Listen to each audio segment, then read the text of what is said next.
جب دیکھا کفار آپ کی رسالت کو نہیں مانتے تو جانتے ہو نا کیا کیا؟ حکم دیا کہ عہد نامے سے عنوان نبوت کو حذف کر دیا جائے۔ رسول خدا کا یہ حکم اصول دین میں تھا یا نہیں؟ رسول خدا خود صاحب وحی تھے، مقام نبوت پر فائز تھے۔ یہ حق ہمیں حاصل نہیں ہے ولید۔ افسوس ہے کہ تم جیسوں ہی سے مسلمین کو خطرہ لاحق ہے۔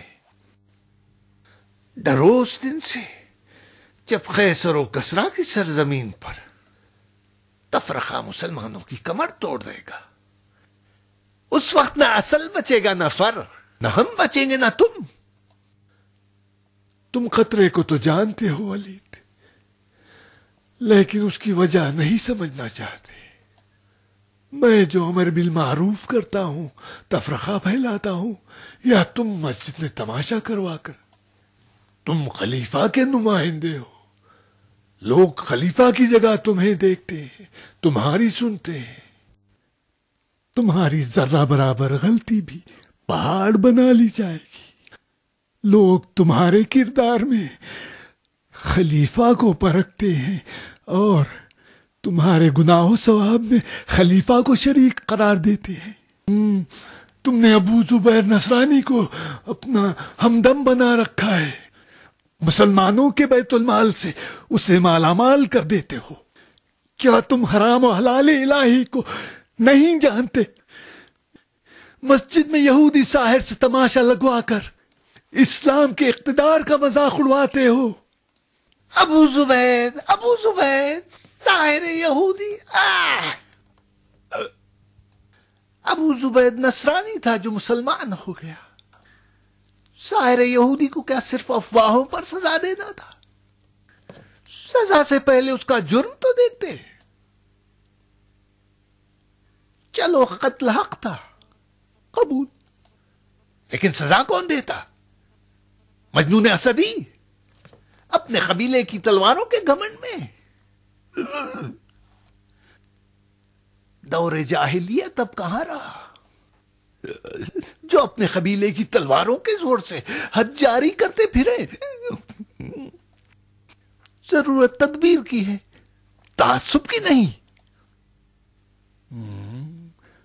خدا کرے کہ گفتار اور کردار میں تم ایک رہو ولید۔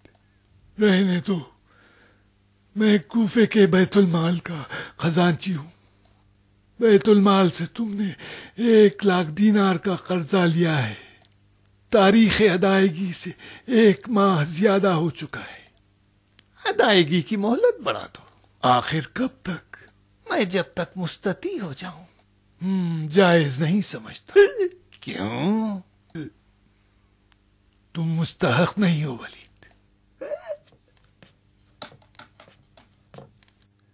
خلیفہ کے حکم کو مان لو گے؟ حکم خلیفہ اگر خلیفہ خود لکھیں تو ہاں۔ یہ عجیب طنز ہے شیخ، خلیفہ کی عظمت کو داغدار نہ کرو۔ خلیفہ نے تمہیں منصب دیا ہے، کوفے کا خزانچی بنایا ہے، قضاوت کی کرسی پر بٹھایا ہے۔ کیا بے انصافی نہیں جو ان کے لکھے پر شک کرنے لگو؟ تم خلیفہ کو جھوٹ نہ لکھو، مروان میری چغلی نہ کرے، پھر خلیفہ جو بھی لکھے میرے سر آنکھوں پر، ان کا لکھا میرے لیے حکم ہے۔ میں خلیفہ کا امیر ہوں، مروان ان کا مشیر ہے۔ کیا خلیفہ نالائق افراد کو منصب دیں گے؟ ہماری اہانت خلیفہ پر اعتراض ہے، خلیفہ سے بیعت شکنی ہے۔ میں خلیفہ سے بیعت توڑنے کے لیے نہیں آیا ہوں۔ تمہیں 3 دن کی مہلت دیتا ہوں، بیت المال کے 1,00,000 دینار واپس لوٹا دو، سمجھے؟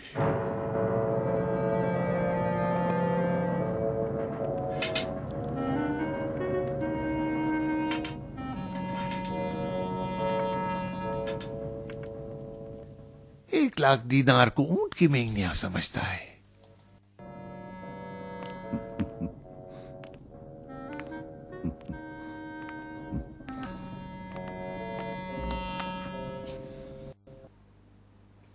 ڈر گئے ولید، بڑا پہنچا ہوا آدمی ہے ابو زبید۔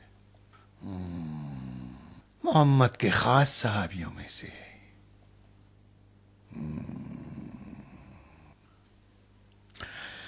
جو محمد کی غلامی کرے، ان کی جوتیاں تک سنبھالی ہوں، وہ معمولی آدمی نہیں ہوتا۔ محمد کی غلامی کا شرف اگر مجھے بھی ملتا، ابن مسعود کی طرح محافظ رسول ہوتا، تو دیکھتے میں بھی کتنا غضبناک ہوتا۔ غلام ہونا تو کوئی بڑا مقام نہیں ہوتا ہے ولید۔ یہ بھی تو دیکھو غلام کس کا ہے۔ خرافات پرستی تو ہمیشہ رہی ہے، ہمیں احتیاط کرنا چاہیے۔ جب تمہیں سب کچھ پتا تھا تو ساحر کو مسجد میں کیوں لے گئے؟ اسی بات پہ تو پچھتا رہا ہوں۔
زیادہ پچھتانے کی ضرورت نہیں ہے ابو زبید۔ جب تک غلطی نہ کرو دوست اور دشمن پہچان میں نہیں آتے۔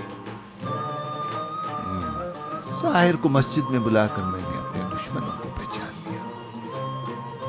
معاویہ اگر شام میں خدائی کرتا ہے تو اس کی وجہ اس نے اپنے دشمنوں کے منہ بند کر رکھے ہیں، کسی کو مال سے تو کسی کو تلوار سے۔ تمہارے پاس کیا ہے ولید؟ نہ تو اتنا مال ہے نہ تلواریں۔ نہ ہونے کی وجہ سے جو افسوس کرے وہ ہار گیا، پانے کے لیے کچھ کرنا پڑے گا۔ دیکھنا میں جندب کو نہیں چھوڑوں گا ابو زبید، ورنہ مجھے کوفہ چھوڑنا پڑ جائے گا۔ جندب کا کیا کرو گے؟ کل رات اس کے کٹے سر کو شراب پلاؤں گا۔ اس سے مار ڈالو گے؟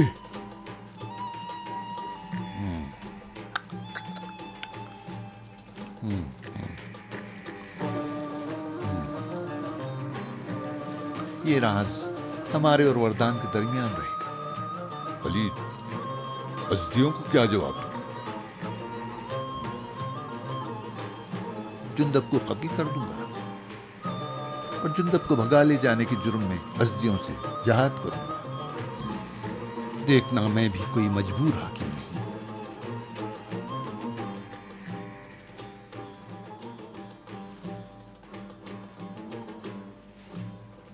نہیں ولید، ایسا کام مت کرو۔